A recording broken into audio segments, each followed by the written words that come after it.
Kepada Tuan dan Puan, para anggota DPR yang terhormat, apa kabar hari ini? Sepertinya tak sebaik biasanya. Sama, di sini pun begitu. Kita semua memang sedang diuji. Hidup memang tak selalu baik, kan? Seperti kami-kami ini, Tuan dan Puan juga mungkin lebih banyak bekerja di rumah. Kalau lihat siaran sidang atau rapat terbuka di gedung DPR sekarang sih kelihatannya banyak kursi yang kosong. Tapi biasanya juga kosong kan ya? Tuan dan Puan anggota DPR yang terhormat, saya perhatikan parlemen-parlemen negara lain fokus melawan corona.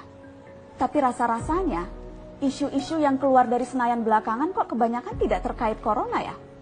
Kami malah membaca DPR bersemangat membahas isu-isu lain. Contohnya, rancangan undang-undang cipta kerja yang banyak ditolak karena dinilai mementingkan kepentingan investor di atas kebutuhan pekerja. Presiden Jokowi pekan lalu sempat menyatakan pemerintah dan DPR menunda pembahasan salah satu klaster di rancangan undang-undang itu, klaster ketenagakerjaan. Ini untuk memberi kesempatan mendalami substansi dan mendapat masukan dari banyak pihak.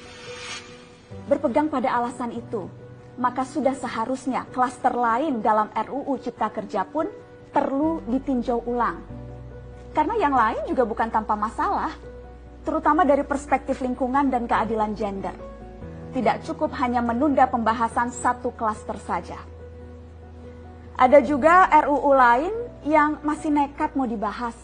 Ada RUU KUHP yang tahun lalu diserbu unjuk rasa.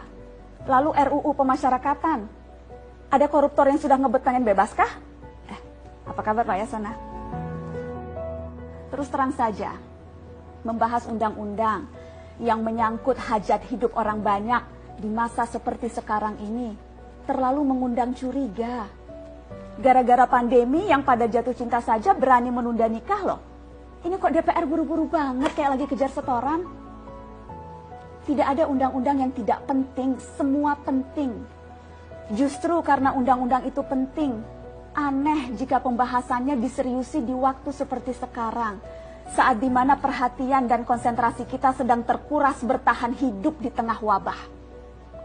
Produk hukumnya pun berpotensi cacat bila tidak memenuhi ketentuan, dan rasanya belum ada aturan pembahasan RUU secara virtual. Jika ngotot menuntaskan Omnibus Law, atau RUU KUHP, atau RUU pemasyarakatan, jangan salahkan jika ada yang menilai DPR tidak menjadikan perang melawan corona sebagai prioritas. Saya percaya, setiap tindakan dan keputusan di masa krisis mencerminkan skala prioritas. Atau memang inikah prioritas wakil-wakil rakyat kami saat ini? Bikin ribut juga jelas tak seharusnya jadi prioritas. Satgas COVID-19 DPR kemarin dikabarkan mengimpor jamu ilegal dari Tiongkok secara besar-besaran untuk pasien positif virus corona. Satgas kemudian membantah itu, katanya ini diproduksi di Jakarta dan merupakan sumbangan Wakil Ketua DPR RI Sufmi Dasko yang akan dibagikan gratis ke berbagai rumah sakit. Kemudian dikabarkan juga, jamunya mengandung bahan berbahaya dan belum terbukti klinis. Satgas lagi-lagi membantah, katanya sedang proses mendapatkan izin edar di Badan Pengawasan Obat dan Makanan. Sedang itu berarti belum kan ya? Tuan dan Puan yang terhormat, niat baik pun perlu proses yang baik. Proses yang semrawut hanya akan disusul polemik. Sementara sekarang kita sedang banyak-banyaknya menaruh harapan kepada negara. Tindak tanduk DPR salah benarnya akan selalu dilihat.